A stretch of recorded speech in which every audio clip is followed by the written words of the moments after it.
בבל, שם ישבנו גם בכינו בזוכרנו את ציון, על ערבים בתוכה תלינו כנורותינו, כי שם שלונו שובנו דברי שיר ותוללנו שמחה.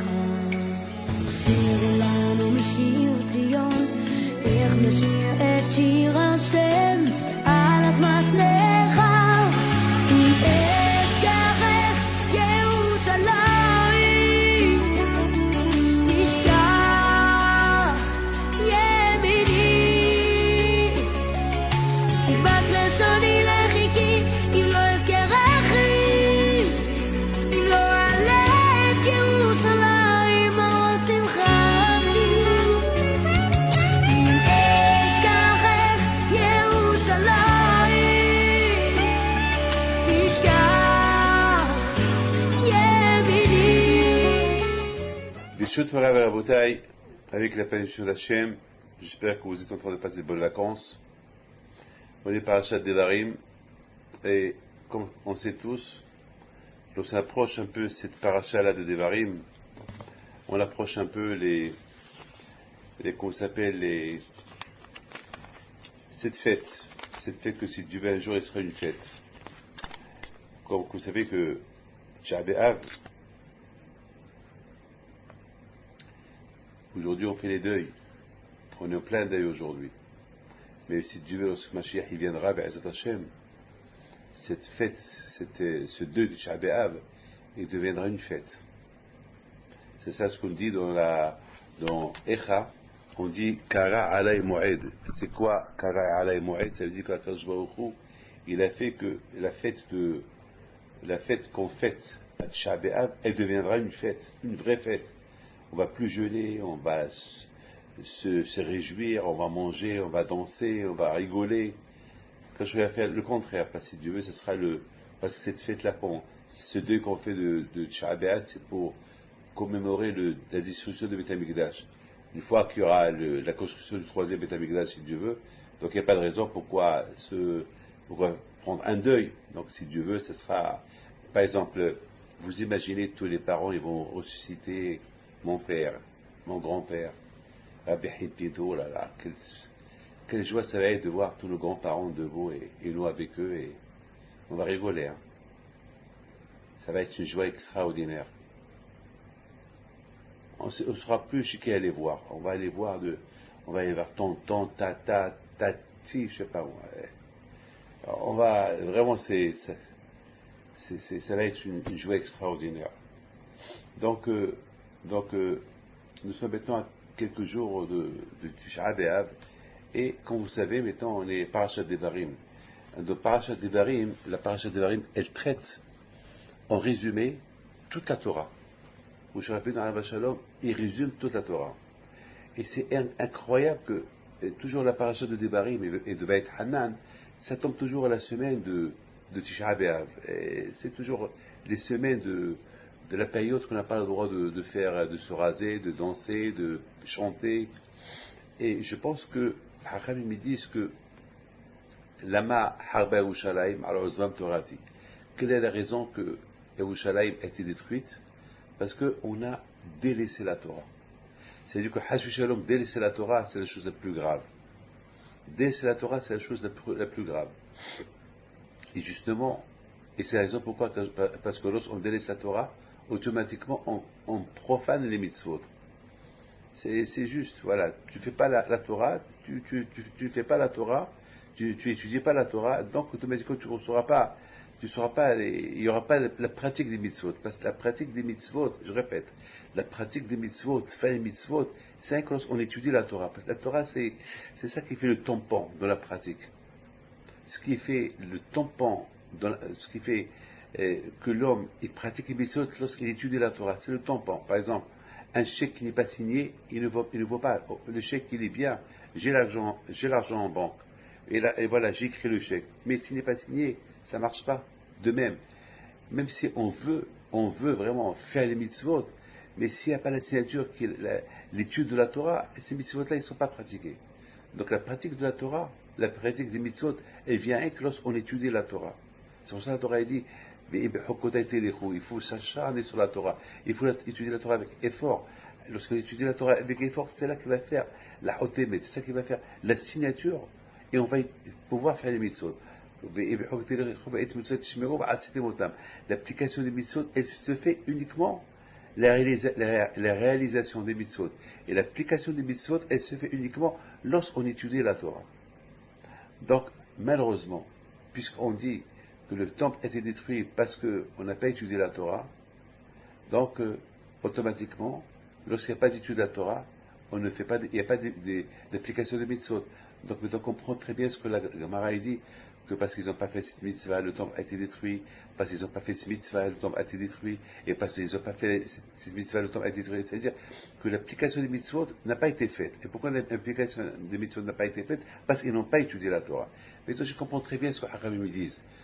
Et dire à Pishimon Boyahai, si l'Israël respecte deux Shabbatot, d'un seul coup, Mashiach il vient, il y aura la Géoula.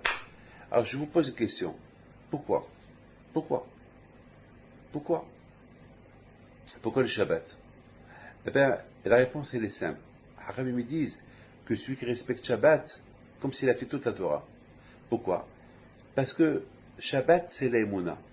Shabbat, lorsque je respecte Shabbat, qui veut dire, voilà, je crois que c'est Dieu qui a créé le monde et s'est reposé le 7e jour. Donc ça veut dire l'application du Shabbat, elle confirme que je crois en Dieu, que c'est Dieu qui a créé le monde en 6 jours. Et il s'est reposé le 7e jour. Sinon, pourquoi, si tu n'avais pas l'émouna en Dieu, pourquoi tu respectes Shabbat? Donc ton respect du Shabbat à 100%, il s'explique comme si j'ai l'émouna en Dieu.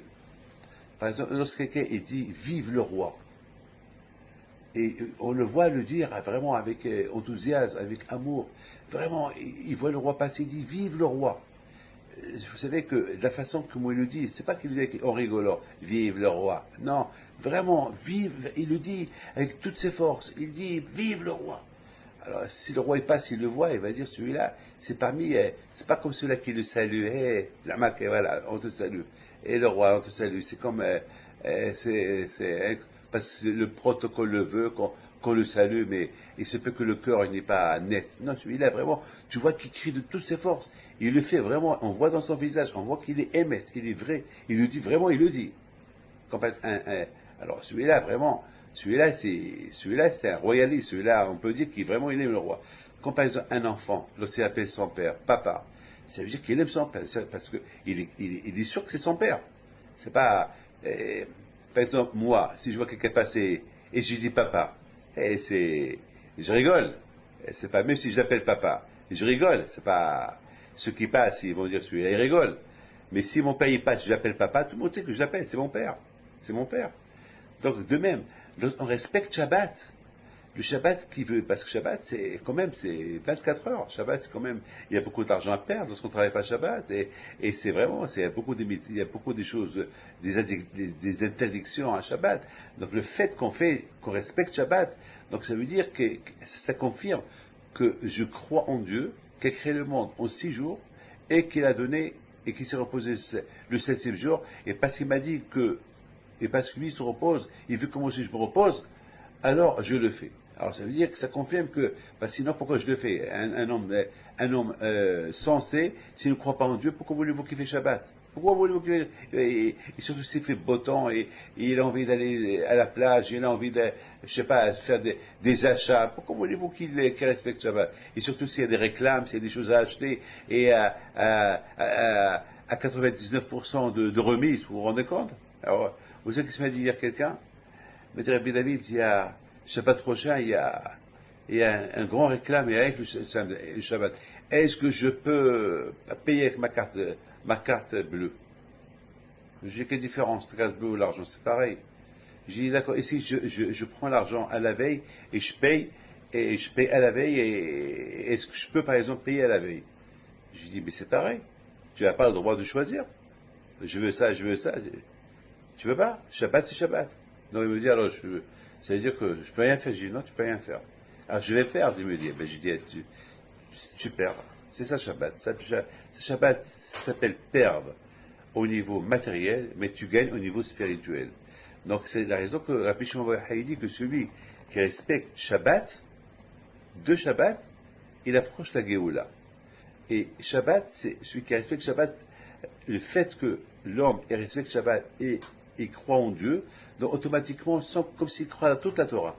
Donc c'est celui qui croit dans la Torah que Akadosh Baruch Hu il a donné. Donc, celui qui respecte Shabbat, Akadosh Baruch Hu il considère comme s'il a étudié toute la Torah et qu'il est son associé. Et qu'il est son associé par le Shabbat. Donc maintenant, on comprend très bien que, avant que la Géoula elle vienne, c'est important qu'il y ait au moins un ou deux Shabbatot de respect. Donc, on voit de là que Mashiach ne peut venir jusqu'à qu'on étudie la Torah. Maintenant, on va résumer. On a dit tout à l'heure que le Beit HaMikdash a été détruit. Pourquoi? Parce que Al-Mahwa Yerushalayim, pourquoi le Beit HaMikdash a été détruit? Alors la réponse elle est Al-Ozvan Torati, parce qu'ils ont délaissé la Torah. Automatiquement, lorsqu'on délaisse la Torah, on n'applique pas les mitzvot, parce que l'application des mitzvot elle vient uniquement si on étudie la Torah. Par exemple, un shohet par exemple, pour qu'il fait la shhita, la shhita c'est l'application. La shhita c'est prendre le couteau et l'égorge. Mais s'il ne connaît pas les halachot, ben, il ne pourra pas savoir comment égorger. Donc, pour pouvoir connaître comment égorger, il faut les halachot. Même si tu sais égorger, mais il y a des halachot. De quel côté tu égorges, comment tu aiguises le couteau, et de quel côté, il y a des halachot, tout ça. Donc, dans toutes les mitzvot, il y a des halachot. Et les halachot, c'est les lois. Et les lois, c'est l'étude. Donc, pour faire les mitzvot, il faut l'étude de la Torah. Donc, maintenant, on comprend très bien que le Beit HaMikdash a été détruit parce qu'il n'y a pas eu d'étude de Torah. Donc, lorsqu'il n'y a pas d'étude de Torah, il n'y a pas d'application de mitzvot. Maintenant, si Dieu veut, si on respecte un Shabbat, ou deux Shabbatot, comme il dit Rabbi Shimon Bar Yochai, deux Shabbat à l'autre, ça veut dire deux Shabbatot, d'un Shabbat à l'autre. C'est 8 jours, hein. On commence un Shabbat, on termine l'autre Shabbat. 8 jours. Et j'ai une belle réponse, j'ai une belle chose à vous dire. Pourquoi 8 jours, de Shabbat à Shabbat? Parce que Shabbat à Shabbat, c'est chiffre 8. Et chiffre 8, c'est c'est au-delà du compte. Parce que il y a premier jour, deuxième jour, troisième jour, 5, 6, 7, 8. Après 7, c'est Shabbat. Et après 7, c'est le 8. 8, c'est l'autre monde. C'est-à-dire, lorsqu'on respecte ces deux Shabbatot, on arrive on arrive spirituellement au 8e monde. Et le 8e monde, c'est la Kedusha qui est descendue là en bas, et c'est Mashiach. C'est Mashiach. Donc on comprend, on voit très bien que la réparation de la destruction du temple, qu'elle a été faite à cause qu'on n'a pas étudié la Torah, en respectant Shabbat, c'est considéré comme si on a étudié la Torah. Et puisque, donc, automatiquement, c'est la réparation. Le temple a été détruit à cause qu'il n'y a pas eu de Torah. Donc maintenant, le temple, la Géoula, va venir, passe et la Torah. Le respect du Shabbat à Shabbat, c'est considéré comme si on a étudié la Torah, c'est considéré comme si on est associé avec Dieu, et c'est considéré qu'on croit en Dieu, c'est les créateurs. Donc quand je dis, puisque vous croyez en moi, et vous êtes avec moi, alors je libère. Alors maintenant, d'après tout cela, je comprends pourquoi, parce que tout d'abord, j'allais commencer mon cours avec une question. Et la question que je voulais vous poser, c'est, je pense même, oubliez tout ce que je vous ai dit jusqu'à maintenant. Bien, on va poser une question. Pourquoi Moshe Rabbeinu avait besoin de répéter toute la Torah? Parce que la paracha toute la paracha de, comment ça s'appelle, de Devarim, jusqu'à Vesut HaBeracha, c'est des répétitions des mitzvot. Maintenant, la question que je me pose, pourquoi Moshe Rabbeinu était obligé de répéter les mitzvot au Bnei Israël? Toutes les mitzvot que Hachem a donné au Bnei Israël, depuis la sortie de l'Égypte jusqu'à maintenant, Moshe Rabbeinu les répète. Pourquoi? Alors, d'accord, il les répète, mais pourquoi on avait besoin de l'écrire dans la Torah? D'accord, si j'enseigne, si j'enseigne à quelqu'un la Torah, par exemple, je lui enseigne, et je vois qu'il capte. Donc, quelle est la raison pourquoi, ça y est, je l'ai enseigné, une fois que je l'ai enseigné, il la connaît très bien. Quelle est la raison que, après un certain temps, je vais l'appeler et je lui dis, voilà, je vais te répéter tout ce que je t'ai enseigné. Mais il va me dire, mais je connais. En plus, j'ai le livre devant moi. En plus, toute la Torah que Moshe Rabbeinu, il a enseigné à Israël, c'était déjà écrit dans les livres. C'est déjà écrit. D'ailleurs, n'oubliez pas que Hachamim disent que Moshe Rabbeinu, il a écrit 13 Sifrei Torah. Pour chaque tribu, il a écrit un Sefer Torah. Donc, le Sefer Torah, il y a tout, il y a tout. Je ne comprends pas pourquoi cette répétition. Elle est là. Parce que toutes les mitzvot, elles sont écrites dans Shemot, dans Vaikra et dans Bamidbar. Alors, pourquoi débarrer? Pourquoi répéter et écrire? Vous comprenez? Pourquoi répéter et écrire? C'est ça la question que j'aurais dû commencer ma question avec celle-là. Pourquoi répéter et écrire? Pourquoi? Pourquoi répéter? Répéter. Moshe Rabbeinu, il répète toutes les mitzvot au Bnei Israël, alors qu'il les connaissait déjà. Je comprends s'il ne les connaissait pas. Je comprends, c'est du nouveau. Il y a des choses nouvelles qu'il veut dire. Alors, c'est quelque chose de nouveau, c'est une loi ou deux lois nouveaux. Mais répéter toutes les mitzvot, je ne comprends pas pourquoi. Et pourquoi qu'on répète et l'écrire? Ça, je ne comprends pas. C'est ce qu'on va essayer de... Ah, maintenant, je comprends, je pense comme ça. Étant donné que cette paracha de Devarim, elle tombe à la semaine, les semaines de la destruction de Beth Amikdash. Et pourquoi le Beth Amikdash a été détruit? Parce qu'ils n'ont pas étudié la Torah, et parce qu'ils n'ont pas étudié la Torah, ils sont pas arrivés à l'application du mitzvot. Et ça, c'est pourquoi le temple a été détruit. À Moshe Rabbeinu, il leur a répété la Torah, il leur a dit, écoutez, le seul moyen pour ne pas oublier, c'est de répéter. Même que vous savez, il faut répéter. Il faut répéter, il faut répéter. Et non seulement répéter, il faut répéter et écrire. Waouh! Répéter et écrire. Pourquoi? C'est quoi? Répéter et écrire. Moshe, il leur a répété, après il a écrit. C'est la folie, ça. Tout des barim. Il a répété et il a écrit. Keneged, Bet HaMikdash Rishon et Bet HaMikdash Sheni. Face de Bet HaMikdash Rishon et Sheni, le premier tome et le deuxième tome, toute la haine gratuite, Avodah Zarah, tout ce qui s'est passé pendant ces deux temples-là, c'est à cause de Bitul Torah. Parce qu'ils n'ont pas étudié la Torah. Alors, c'est la raison pourquoi Moshe Rabbeinu dit, voilà, je vous répète toute la Torah que je vous ai dit, et non seulement je la répète, je l'écris. Pourquoi je la répète et je l'écris? Parce que pour rappeler que ces deux temples-là, ils vont se détruire à cause de ça. Alors, si vous voulez pas, si jamais que le temple il se détruit, le premier temps et le deuxième temps ils vont être détruits, alors pour la reconstruction du troisième temple, il faut make sure, il faut être sûr de répéter et de répéter et de répéter. C'est ça, la réparation de notre exil, si on veut approcher la ville de Géoula, il faut répéter la Torah. On raconte une histoire, puisqu'on parle de répéter la Torah, on raconte une belle histoire. On raconte qu'il y avait un rave qui s'appelait Rav Frida. Et ce rave-là, il avait un enfant, il avait un élève. Il avait une tête de hamar, il ne comprenait pas. Il fallait répéter 101 fois. 101 fois. Je ne sais pas pourquoi 101 fois, pourquoi pas, je ne comprends pas. Et chaque fois, il répète 104 fois. Alors, il répète 400 fois. Ou 400 fois. C'est d'arbat. Mon fils, il me fait un signe, il me dit 400 fois. Alors, 400 fois, vous aimez ce 400 fois? 400 fois, c'est beaucoup. Répéter à quelqu'un 400 fois. Et une fois, il était en train de répéter la leçon, et voilà, un jour, sa femme, elle vient. Elle lui dit, il faut que je vienne à la maison. Il a dit, une minute. Elle a dit, ouais, non, même pas une minute. Il a dit, ça y est, je l'ai répété 400 fois. Il manque une fois. Je t'en prie, laisse-moi. Non, non, j'ai besoin de toi. Les femmes de l'époque, ils ne sont pas aussi gentilles que les femmes d'aujourd'hui. Hein. Alors, Frida, il dit à son élève, bon, mon fils, voilà, répète, je t'ai répété 400 fois, laisse-moi aller à la maison, aider ma femme, et déjà, il transpire. Il faisait chaud. Hein. Bon, il va à la maison, il fait son petit boulot, il retourne, il voit son élève qui était assis, il dit alors, viens va répéter. Il n'aurait été connu une seule fois. Il dit, Rabbi, il dit quoi? Il dit, j'ai oublié.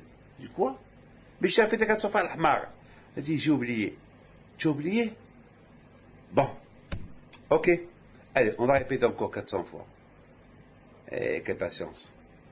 Et la Gemara a dit qu'il y a eu une voix du ciel, elle est sortie. Il a dit à Rav Frida, puis tu as eu la patience avec ton élève, et tu l'as répété la leçon encore 400 fois, alors tu as Hilik Olam Haba, toi et lui, et toute ta génération. Et à partir de maintenant, il va commencer à comprendre. La patience, répétez, répétez. D'ailleurs, mes amis, on voit que beaucoup des fois, lorsque je suis dans l'avion et j'ai par exemple quelque chose qui passe de ma tête, une explication sur un sujet de la Torah. Tout de suite, je prends le stylo et je l'écris. Pourquoi ne pas l'oublier? Parce que c'est dommage d'oublier, parce que pour moi, la Torah, c'est un neches, c'est des diamants. Mais je voudrais pardonner. Parfois, la Torah, c'est des diamants, c'est des diamants. J'adore la Torah. Parfois, beaucoup de fois, ça arrive le Shabbat que j'ai une explication le Shabbat pour expliquer un Rashi ou quelque chose. Et je le révise 2, 3, 4 fois pour ne pas que je l'oublie, parce que la Torah, c'est un neches, c'est des trésors, la Torah, c'est des trésors. Donc, Rab Frida, il aurait pu perdre la patience avec son élève et lui dire, bon, mon fils, bon, moi je ne suis pas payé pour être là, ton chien, répéter la Torah encore, t'as répété, et puis lui dire, écoute, moi je suis payé pour 400 fois, 401 fois, ça y est, je t'ai répété 400 fois, ça y est, c'est ta tête, tant pis pour toi. Non. Et il n'a pas encaissé à son père les heures supplémentaires, il lui a répété encore jusqu'à qu'il l'a compris. Et là, quand il a vu cette patience qu'il a eu les Bnei Israël, qu'il a eu Rab Frida sur son élève, et à Kadosh Baruch Hu, il lui a donné, il a récompensé. Répétez la chose importante. Par exemple, on voit dans la paracha de Pinhas, lorsqu'il y a eu,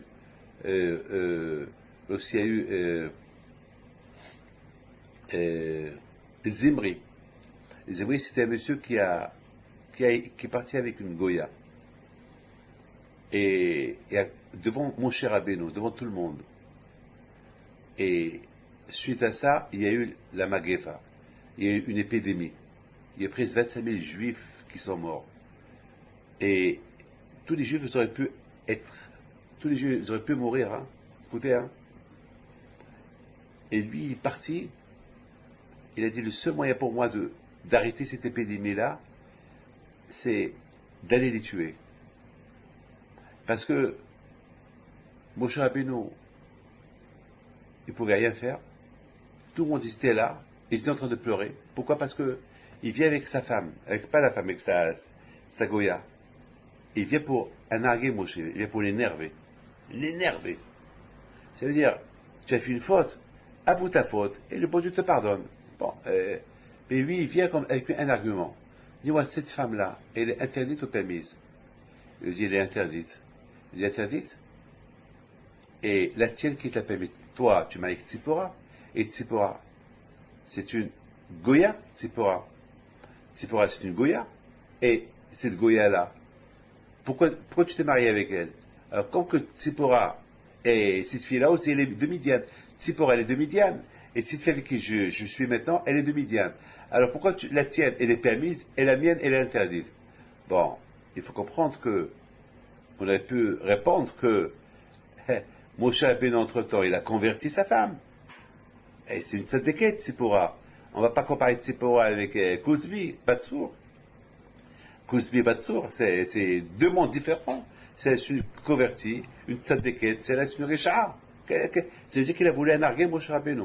Mais tellement Moshe Rabbeinu était choqué, tout le monde était choqué, aucun ne pouvait réaliser. Ils savaient plus quoi faire. Écoutez très bien.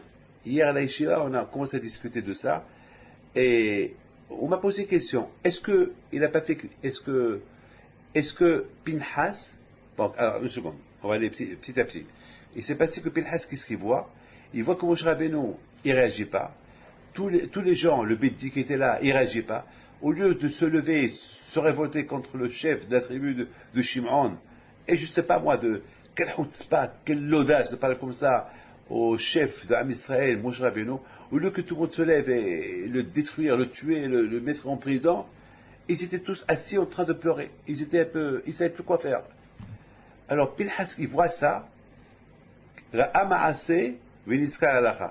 a vu cet acte-là, il voit ce qui se passe, il s'est souvenu d'une halakha. C'est quoi la halakha? La halakha, il s'est souvenu d'une loi qu'il a entendue de Moshe Rabbeinu. Laquelle? Que lorsqu'on voit quelqu'un qui fait une faute devant Dieu, et qu'on ne sait pas quoi faire, euh, il est condamné à mort, ou il n'est pas condamné à mort, alors Kanaïm pour Gaïmbo. C'est quoi Kanaïm? Ceux qui vraiment ils ont de la perte pour Dieu, ils peuvent se lever et le tuer. Bon, aujourd'hui, on ne peut pas faire ça aujourd'hui. Aujourd'hui, il n'y a pas de Beth Amikdash. À l'époque, il y avait le Beth Amikdash. À l'époque, il y avait les 4 condamnations à mort. À l'époque. Aujourd'hui, il n'y a pas. Aujourd'hui, il n'y a pas. Même à l'époque, il y avait pas.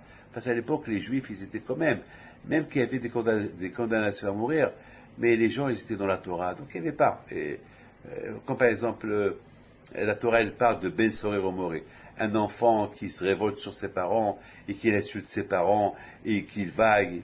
La Torah, elle dit que, Arabe disent que c'était jamais dans le peuple juif, il y a eu un garçon qui était contre la Torah, elle compare. Il n'y a pas eu, on n'a pas eu. Alors pourquoi la Torah elle écrit? C'est-à-dire que dans le cas qu'il y a, mais jamais il y a eu. Mais quand même, dans le cas qu'il y a. Mais alors dans le cas qu'il y a, alors c'est-à-dire que dans le cas qu'il y a, alors voilà la racha. S'il y a un enfant qui se révolte sur ses parents, il insulte ses parents, il frappe ses parents, il devient bandit, qu'il faut le punir, alors il faut le punir. Mais au fait, les Hamid disent qu'à Israël, avec la Torah qu'ils ont, avec la discipline, jamais on a eu ça. Bon, Hachem. Mais par contre, aujourd'hui, je n'ai vu, je m'excuse de vous le dire. Aujourd'hui, je n'ai vu des garçons qui frappent leur maman. Je n'ai vu. J'ai vu des garçons qui frappent leurs parents. J'ai vu une fois une maman qui est venue avec un bleu. Vraiment un bleu. Et je lui dis, c'est quoi ça? Elle me dit, c'est ma fille qui m'a fait ça parce qu'elle est rentrée à la maison avec un petit garçon à 2 heures du matin. Et alors j'ai commencé à parler. Elle m'a appelé dans la chambre. Elle m'a dit, quoi, tu me fais rentrer devant mon copain? Elle a pris la bouteille, elle m'a frappé sur la tête. Et voilà. Voilà ce qu'elle m'a fait. Son père, il se réveille, elle frappe son père. On a eu peur d'elle. Et les deux sont rentrés dans une chambre. Et voilà.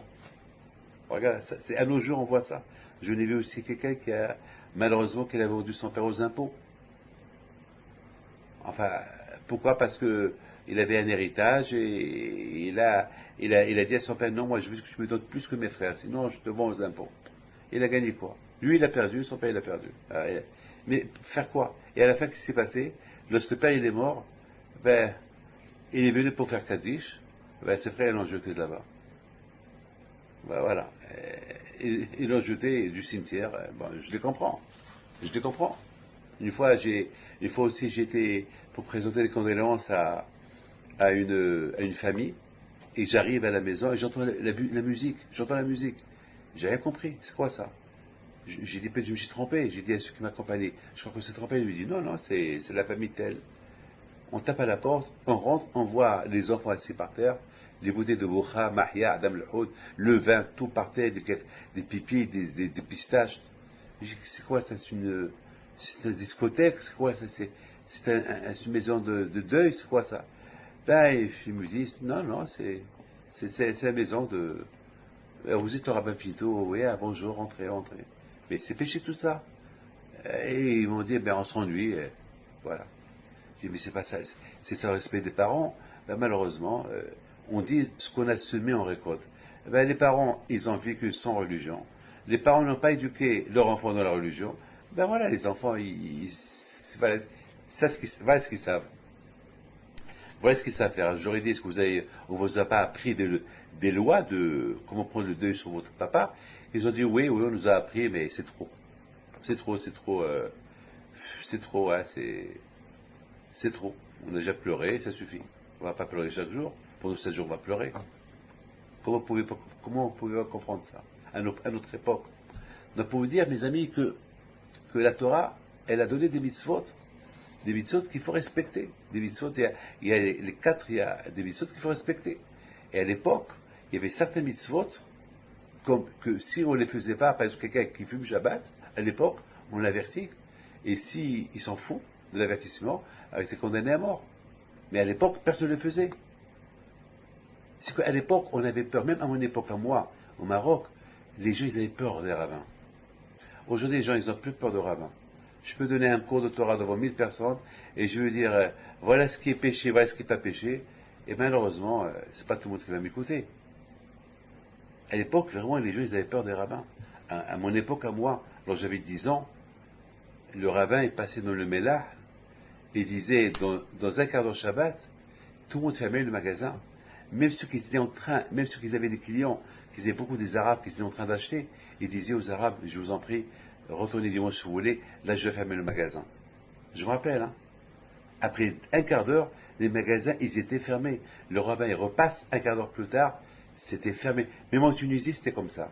On raconte sur Abihim Houri, Abihim Taiblomet, qu'ils étaient des combattants qui passaient dans la ville qui faisaient respecter la loi, la Torah, même en Algérie.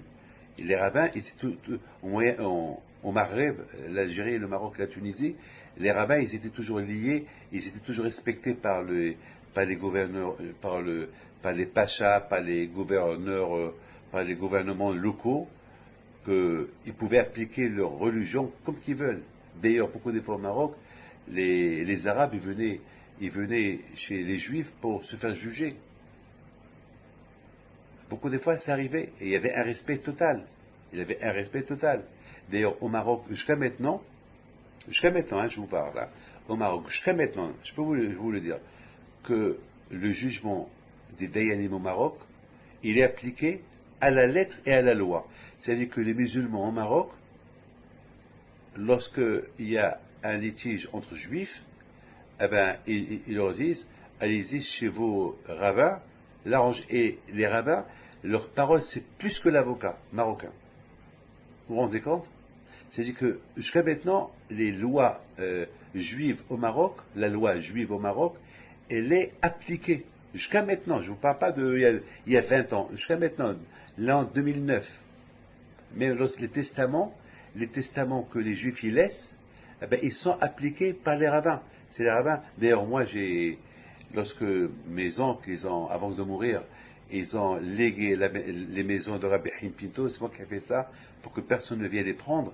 J'ai apporté des rabbins chez mes oncles, ils ont fait le testament il y a eu 30 d'années, et c'était les rabbins qu'ils ont signé, et ces testaments, une copie a été gardée au tribunal juif, israélite du Maroc, et l'autre, elle a été envoyée au tribunal marocain, chez le procureur du roi. Ça veut dire ils ont la même force. C'est-à-dire que c'est-à-dire la loi, elle est appliquée. Ici en France, non. Ici en France, c'est pas. Ici en France, les Dayanim français, ils ont aucune loi. C'est la justice française qui a décidé. Ici en Europe, en Amérique, au Maroc, non. Au Maroc, dans les pays arabes, les rabbins juifs, ils avaient leur mot à dire. Et les gouverneurs, les gouvernements de ces pays-là, ils appliquaient à la lettre ce que les Juifs y décidaient. Donc vous voyez à Rabotai qu'il y avait ici un problème.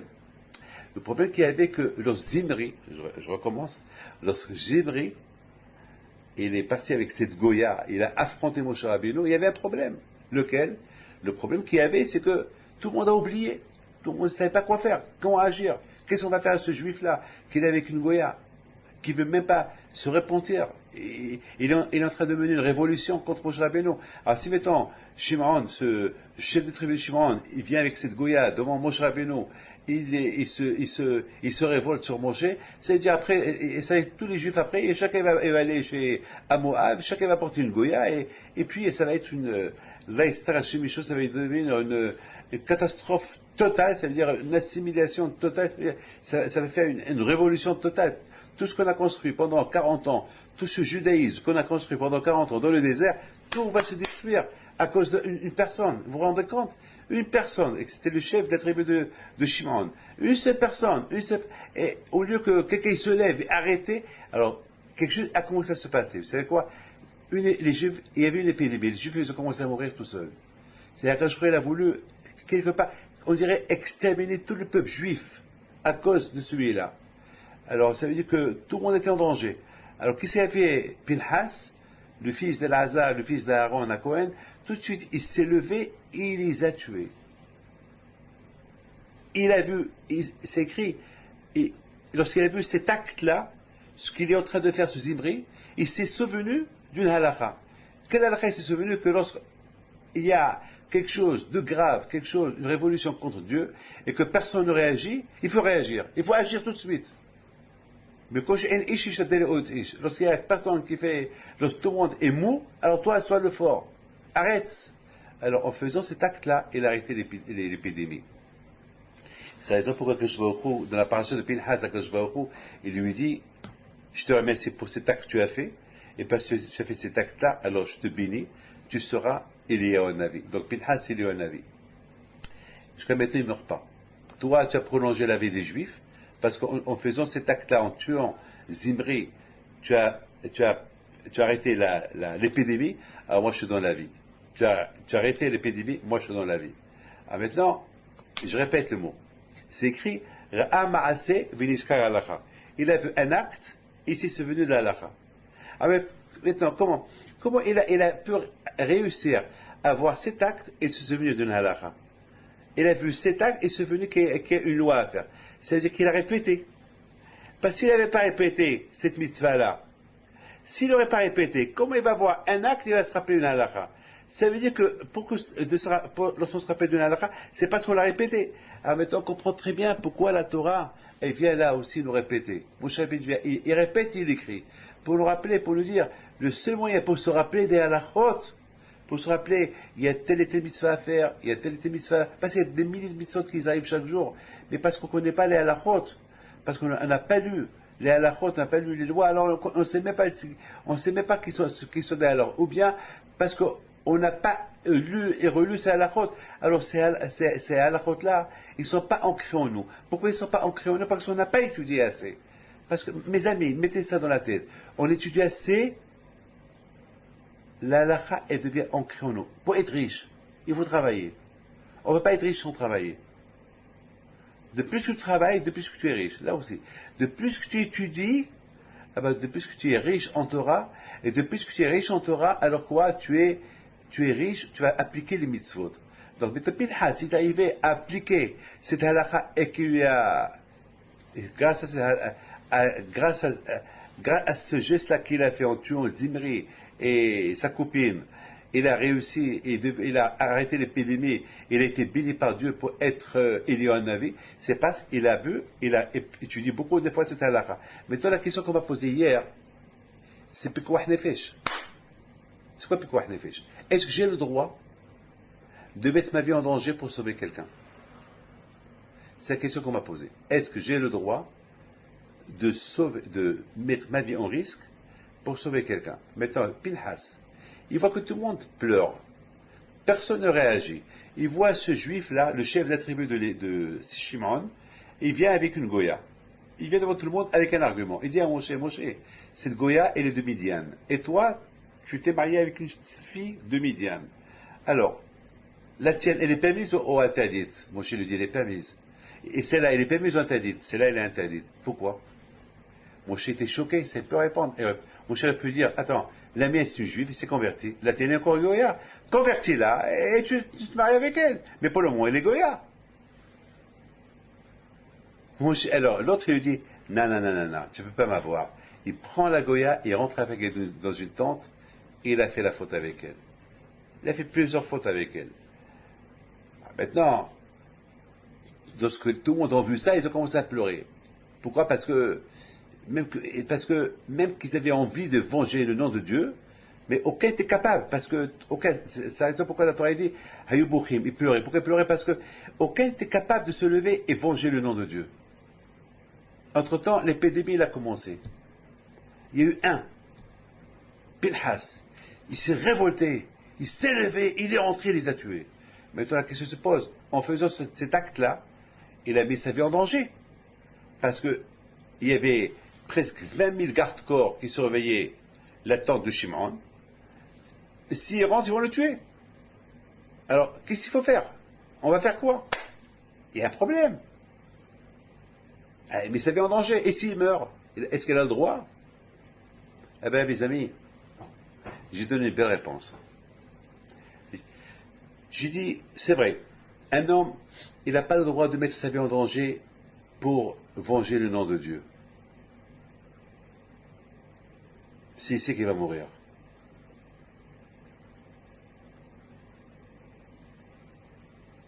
Sauf s'il est sûr il est certain de lui, que vraiment, il est en train de venger le nom de Dieu. C'est pas tout le monde qui sait. C'est pas quiconque qui peut dire, Moi, je peux venger le nom de Dieu. D'ailleurs, c'est la raison pourquoi c'est écrit, le peuple était assis vers un bouchim, il était en train de pleurer. Pourquoi il était en train de pleurer? Parce qu'il voit ce rachat, ce qu'il est en train de faire. Et ils ne se voyaient pas capables de venger le nom de Dieu. Ils avaient peur. Ils ont dit, est-ce qu'on est capable? Alors, si on n'est pas capable de venger le nom de Dieu, alors, si on met notre vie en risque, on peut mourir. Alors là, vraiment, c'est interdit. Alors là, vraiment, tu n'as pas le droit. Tu n'as pas le droit de venger le nom de Dieu si tu mets ta vie en risque. Mais si mais tu venges le nom de Dieu, tu es convaincu que tu fais ça pour Hachem, tu peux le faire. Ah, tu mets ta vie en risque, il n'y a pas peur. Hachem va te protéger. Si vraiment tu es sûr, hein, Hachem ne va pas faire que tu vas mourir. Et d'ailleurs, on a vu que la Gemara a dit qu'il y a eu 10 miracles qui se sont passés avec Pinhas. L'un des miracles, vous savez qu'un Kohen, il n'a pas le droit de tuer quelqu'un. Un Kohen n'a pas le droit de tuer quelqu'un. Et Pinhas était Kohen. Alors lorsque Pinhas est parti, il a tué Zimri et cette femme-là, c'est un Kohen. Donc, il aurait pu être puni parce qu'il a fait cet acte-là. Parce qu'on peut lui dire, monsieur, tu n'as pas le droit de tuer Kohen, tu n'as pas le droit de tuer. Il y avait un miracle. Quel miracle il y avait? Que lorsqu'il est parti, il les a poignardés, les deux ne sont pas morts. Ils sont restés encore vivants. Le fait qu'ils sont restés vivants, donc, il les a pas tués. Ils sont morts eux plus tard. Mais c'est un des miracles. Et l'autre miracle, c'était affronter. Il a pris Romah, il a pris une lance, il a couru, il a cassé les murailles des gardes-corps. Il y avait 20 000 gardes-corps. Il a cassé cette muraille-là. Comment? 1 contre 20 000. Donc, un autre miracle. Et beaucoup de miracles il y a eu. Donc pourquoi il a fallu tous ces miracles-là? Parce qu'Hachem, il a vu que Pinhas, l'acte qu'il a fait, et vraiment il a fait des Shem Shamaim. Il l'a fait pour Akadosh Baruch Hu. Le fait qu'il a fait pour Akadosh Baruch Hu, Akadosh Baruch Hu, il a donné la vie longue. Il y a eu beaucoup de miracles qui sont passés avec lui. Donc maintenant on a compris que c'est vrai, on n'a pas le droit de mettre notre vie en risque si même pour venger le nom de Dieu, si on n'est pas 100% sûr. Parce que si on n'est pas 100% sûr, c'est grave. Mais si on est à 100% sûr, on peut. Non seulement on peut, mais Hachem, il va nous aider. Ah, maintenant,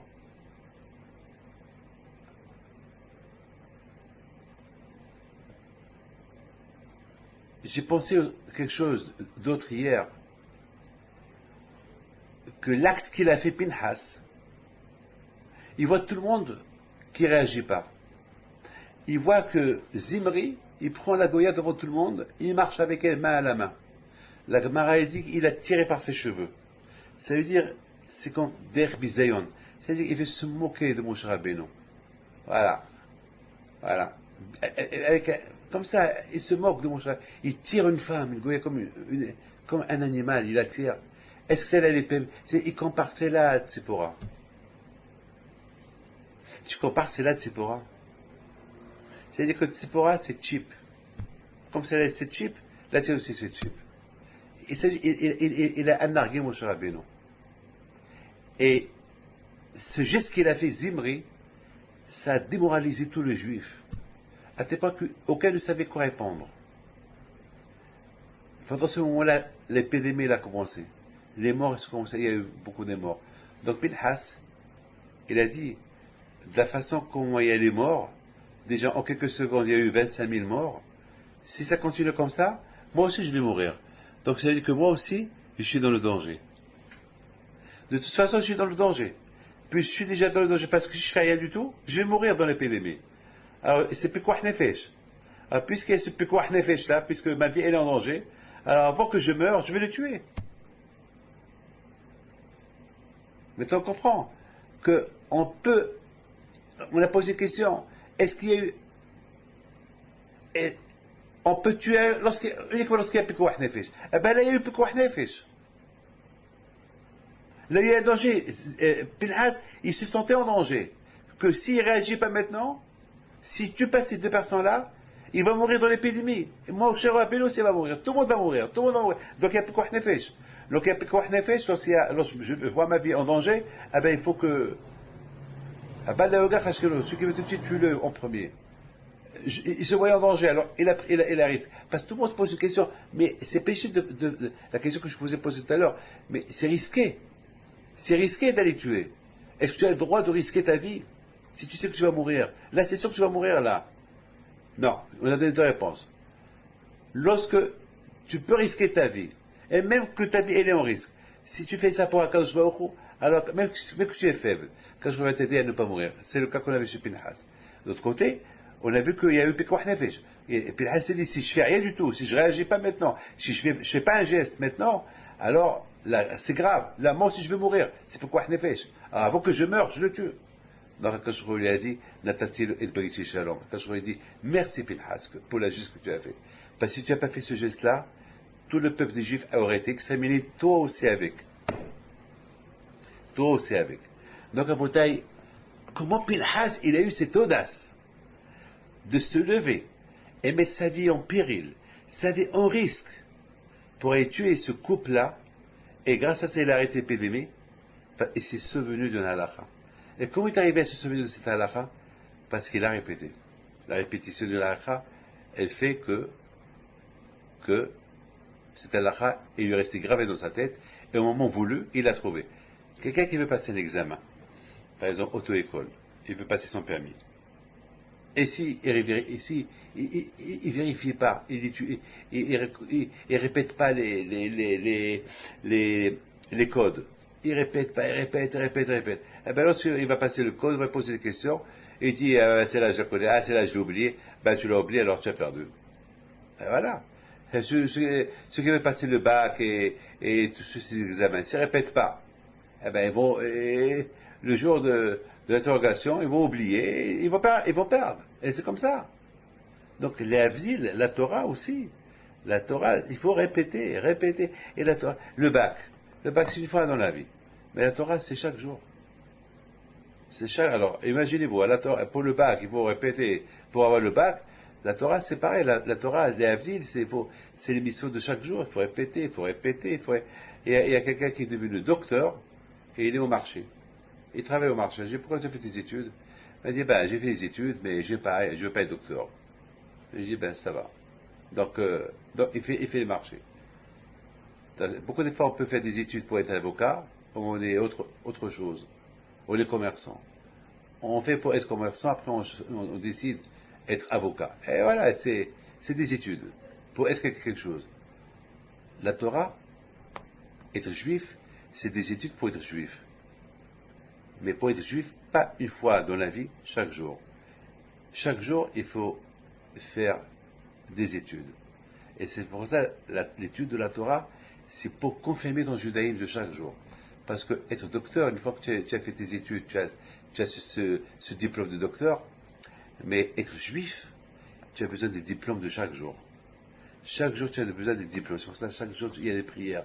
Chaque jour, avant que tu vas dormir, il faut que tu aies les diplômes pour être juif. Lorsque tu te réveilles le matin, tu commences à exercer ton judaïsme le matin. Avec quoi? Avec le diplôme que tu as eu hier soir. Et comment tu as eu ce diplôme? En faisant Kriyat Shema, tu vas te dormir. Donc c'est le diplôme de chaque jour. C'est ça, Rabotai, le judaïsme. Maintenant, Rabotai,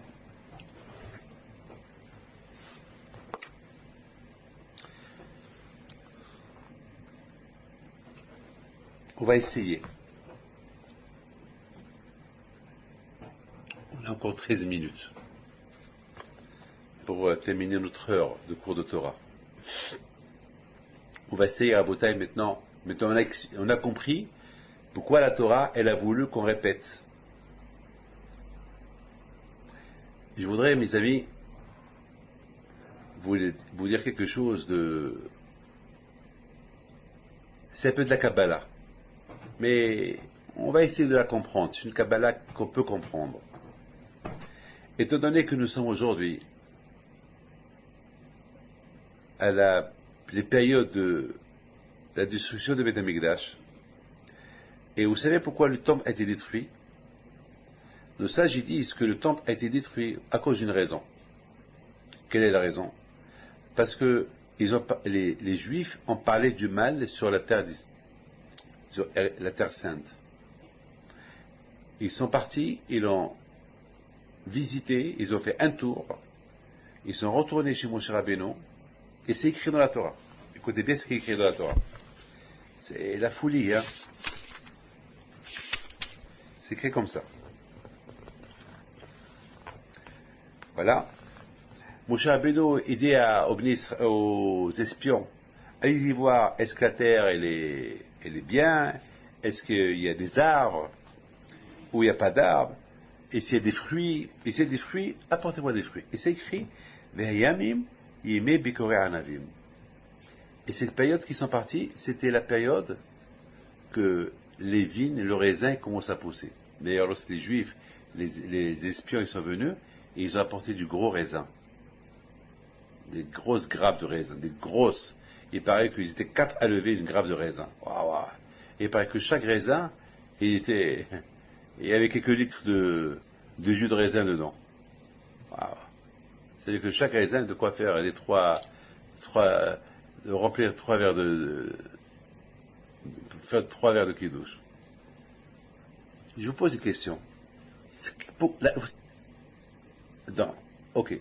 Donc, ils sont partis, ils sont retournés, ils ont apporté les grappes de raisin, et ils ont commencé à critiquer Israël. Mais moi, la question que j'ai, pourquoi la Torah, elle dit, et cette époque-là, c'est l'époque de Yamim, Yimi, Bikorei, Anavim. C'était l'époque que le raisin commençait déjà à se former dans les arbres. Pourquoi la Torah, elle me dit ça? Quelle est la raison? Qu'est-ce que la Torah veut m'apprendre de là? Quoi?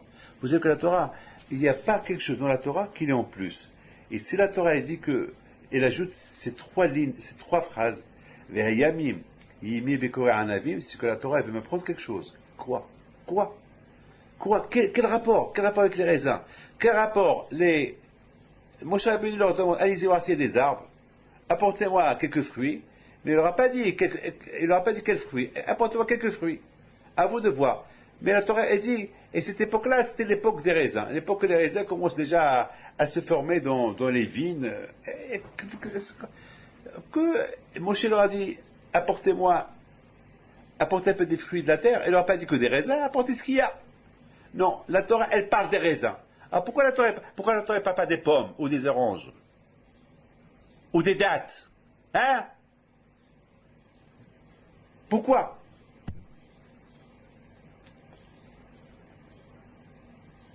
Vous savez,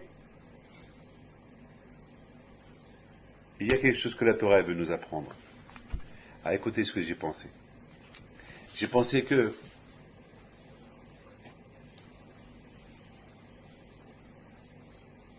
on va retourner à la création du monde.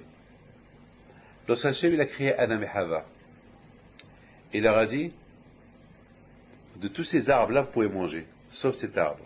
Cet arbre-là, vous ne mangez pas. Quel arbre c'était? Les raisins. Les raisins. Il y a ceux qui disent que Adam et Hava, ils n'ont pas mangé le raisin. Ils ont uniquement bu le jus de raisin. Et lorsque Hachem leur a dit, qu'est-ce que vous avez fait? Je vous ai dit de ne pas manger le raisin. Ils ont dit, oui, on n'a pas mangé, mais on a pris le jus. Il leur a dit Hachem, Allah, vous êtes des fous? Mais c'est pareil. Vous êtes trafiqué, le jus ou le raisin, c'est pareil. Enfin, c'est quoi le raisin? C'est le jus. Vous avez fait le jus, ils l'ont pressé. Pressé, mais c'est pareil. Ils ont fait ça à 10 chinouilles. C'est-à-dire, on n'a pas, parce qu'il y a une différence. Lorsque tu bois le raisin, tu fais boripé à Geffen. Lorsque tu manges le raisin, tu fais boripé à Eitz. Alors, ils ont dit, on n'a pas mangé le raisin, on a bu le jus. Et Hachem leur a dit, c'est pareil, vous n'avez pas le droit de faire ça. Je reste. Bon. Alors, malheureusement, parce qu'ils ont mangé le raisin, et qui était à l'époque le premier-né du monde, les Bechorim, c'était qui? C'était Adam Arishon, c'était le Bechor. Donc maintenant, Adam Arishon, c'était le Bechor. C'était le premier-né du monde. Il n'y avait pas d'être humain avant lui. Et l'arbre interdit qu'il ne devait pas manger, c'était les raisins. Et malheureusement, Ce Bechor, ce premier-né qui s'appelle Adam, il a mangé les raisins. Donc, à cause de ça, malheureusement, Am Israël, ils sont descendus en Égypte pour réparer la faute de Adam. Ils ont réparé la faute de Adam. Et malheureusement, ils ont fait le Hégé, le veau d'or. Alors, tout le travail qu'ils ont fait est tombé à l'eau. Et après, ils ont fait le Beit HaMikdash. Ils ont fait une grande échouva. Et maintenant, voilà, ils vont rentrer en Eretz Israël. Et Moshe avec eux. C'est de la folie, ça. Ça veut dire que si Moshe Rabbeinu serait rentré avec eux, on aurait réparé la faute de Adam Arishon. Moshe Rabbeinu serait rentré en Israël, il aurait appris aux Juifs comment faire les mitzvot, et la façon comment ils vont leur apprendre à faire les mitzvot, il y aura la Géoula, et jamais Beit HaMikdash sera détruit. Parce que si Moshe Rabbeinu, grâce à Moshe Rabbeinu, il y aura la construction de Beit HaMikdash avec lui, parce que Ma'aseh Adav, tout ce que Moshe Rabbeinu il a fait avec ses propres mains, jamais il n'a pas détruit. Donc la Géoula, la différence aurait été il y aurait une entrée à vie en Terre Sainte. Alors c'est la raison pourquoi Moshe Rabbeinu il dit aux espions, je vous en prie, faites attention. Déjà, Adam Arishon, s'il aurait respecté la mitzvah que Dieu lui a donnée, il aurait couronné Dieu, on ne serait pas en exil. Et après, il a transgressé ce que Hachem lui a dit de faire. Il a mangé le raisin. Et après, on est parti en Égypte, on a réparé la faute de Adam. On a reçu la Torah, on était comme Adam avant la faute. On a fait le veau d'or. Alors tout le travail qu'on a fait en Égypte, tout est tombé. Et après, pendant 40 ans dans le désert, on s'est formé en émettant un peuple. Non, pardon, pas 40 ans. Pendant 1 an qu'on est mettant dans le désert, et entre-temps, on a construit le Beit HaMikdash, le Meshkan. Maintenant, on est capable de rentrer en Israël et réparer tout ce qui est à réparer. On va éliminer Amalek, on va éliminer tous les idolâtries, les idolâtries là-bas, et après, il y aura Veria, tout le monde, on va couronner le nom de Dieu, et tout sera bien. Alors, je vous en prie, ne rentrez pas en Israël, ne critiquez pas Eretz Israël, parce que déjà, il y a la faute de Adam Arishon, qu'elle est là. C'est ça. Vayamim yibe ime bekore anavim. C'est quoi cette époque-là? Bekore, c'est-à-dire le début de Bekore, c'est du verbe Bechor. Bechor, ça veut dire le premier-né. C'est-à-dire que les grappes de raisin, elles commencent à naître. Les raisins, elles commencent à se former. C'est-à-dire, n'oubliez pas que Adam, qui était le Bechor, la profanation qu'il a fait, la faute qu'il a fait, c'est en mangeant les grappes de raisin. Ah, maintenant, à vous de réparer, parce que déjà, Hachem, on connaît son nom pour le veau d'or qu'on a fait. Et maintenant, si vous rentrez en Israël et que vous avez critiqué Israël, ça veut dire que le premier temple et le deuxième temple, ils vont être détruits. C'est-à-dire que notre entrée en Israël, elle ne va pas être une entrée éternelle. Ça va être une entrée pour 800, 900 ans. Après, on va partir en exil. Dommage. Je vous en prie.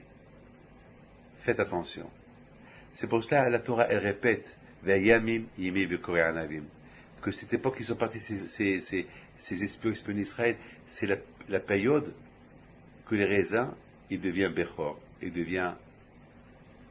se forment. Il leur a appelé, rappelez-vous la faute du Bechor, de Adam Arishon. Sa première faute, c'était les raisins.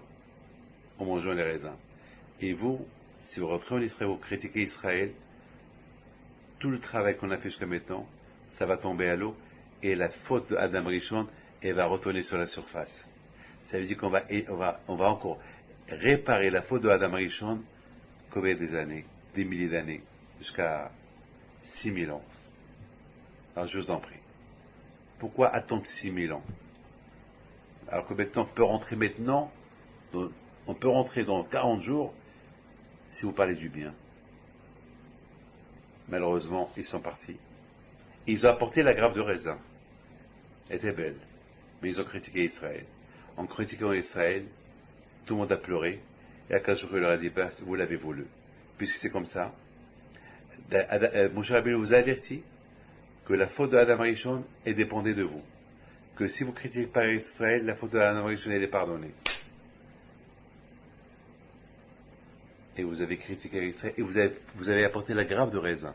C'est-à-dire, vous avez apporté la grappe de raisin qui était le symbole de la faute de Adam Arishon, et vous avez critiqué Israël. C'est ça la vraie révolution. Ça veut dire, on ne veut pas de la Torah, on ne veut pas de la Kadosh Baruch, on ne veut pas écouter les mitzvot d'Hashem. Ça veut dire, comme que Adam il n'a pas écouté la mitzvot d'Hashem, nous aussi on ne veut pas écouter.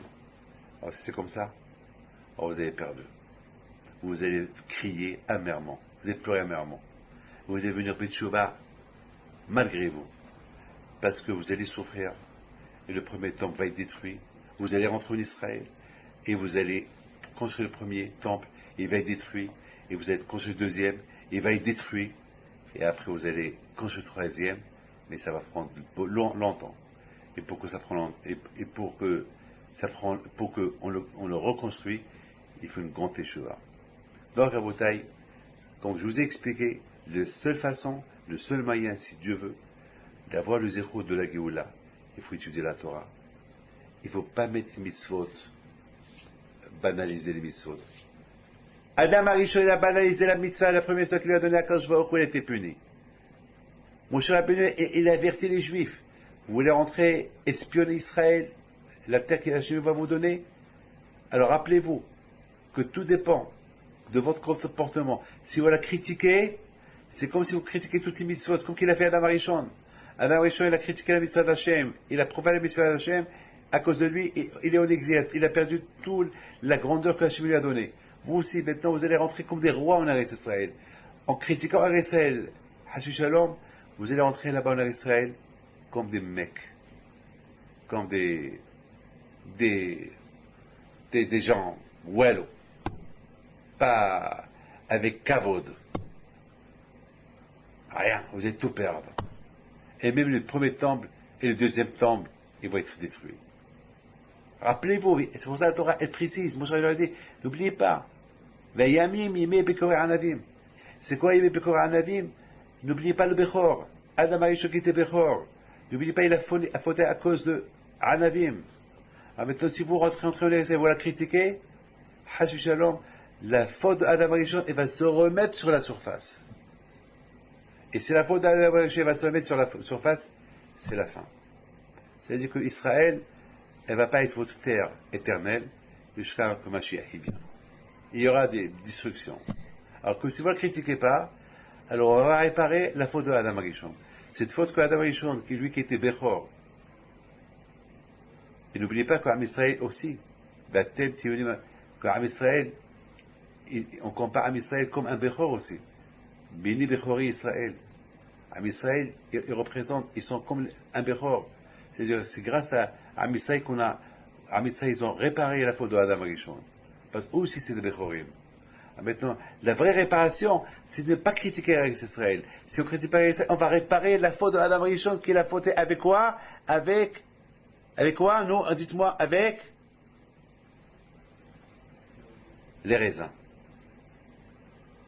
Réparer les raisins. Réparer ce raisin qu'ils ont mangé, que Adam il a mangé. Et eux, ils sont venus avec le raisin, c'est-à-dire, voilà, on a réparé. On est conséquent des Bechorim. Hein? À Béni Bechori Israël, on a réparé, voilà le raisin, on a réparé. Mais ils ont commencé à critiquer. Alors il a dit, vous avez gagné quoi? Vous avez apporté le raisin qui représente la faute de Adam Arishon, qui représente la faute de Adam Arishon, très bien, mais vous êtes en train de critiquer. Mes amis, c'est la raison pourquoi, dans le Beth Amikdash, dans le Korbanot, quand on faisait le Beth Amikdash, on utilisait le vin. Pourquoi utiliser le vin dans le Beth Amikdash? Pour réparer la faute de Adam Arishon qui a fauté avec le vin. Et c'est pour ça, avec Shabbat, on fait le kiddush avec le vin. Pourquoi on fait le kiddush avec le vin? Parce que c'est Adam Arishon, il a fauté avec le vin, Erev Shabbat. Il a mangé le raisin, le jus de raisin. Et c'est pour ça que nous on fait kiddush avec le jus de raisin, le vin. Pour dire, Adam, il a fauté, mais nous, on ne faute pas, on sanctifie Shabbat avec le raisin. Le contraire d'Adam Arishon. Donc le raisin, c'est la raison pourquoi quand il a dit à Adam Arishon, il a interdit le fruit le plus beau, le plus hachou, c'était le raisin, c'est le raisin. Et Adam Arishon, il a profiné de ça. Donc à Botaï, si Dieu veut, Hashem, écoutez, à acheter, mais c'est pas ce que je veux vous dire. La Gemara dit que lorsque Mashiach il va venir, Akadosh Baruch Hu, il va dire à Abraham Abinu, Abraham, allez, fais le kiddush. On fait le kiddush de la Géoula. Et Abraham il va dire, non, je peux pas, parce que j'ai fait une faute dans ma vie. Et Isaac aussi va dire, non, je peux pas, parce que j'ai marié deux, parce que il y a eu Esav et Yaakov, Esav qui était énervé, je peux pas. Et Yaakov va dire, non, moi je peux pas faire le kiddush parce que j'ai marié deux sœurs.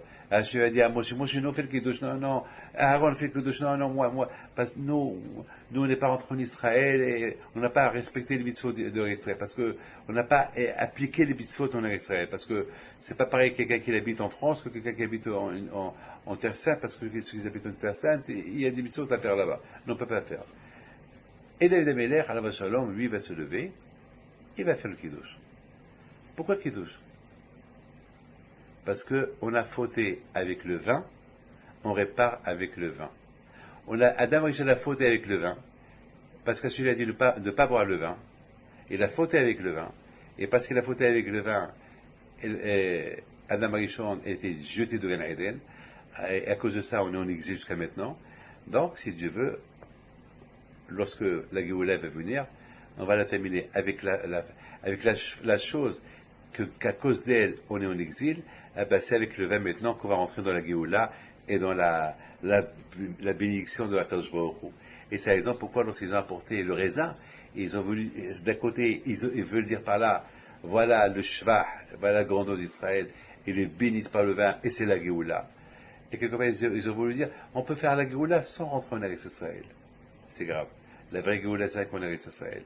Et parce qu'ils ont pleuré en disant, on veut faire la Géoula sans Eretz Israël, on va réparer la faute de Adam Rishon sans rentrer en Eretz Israël.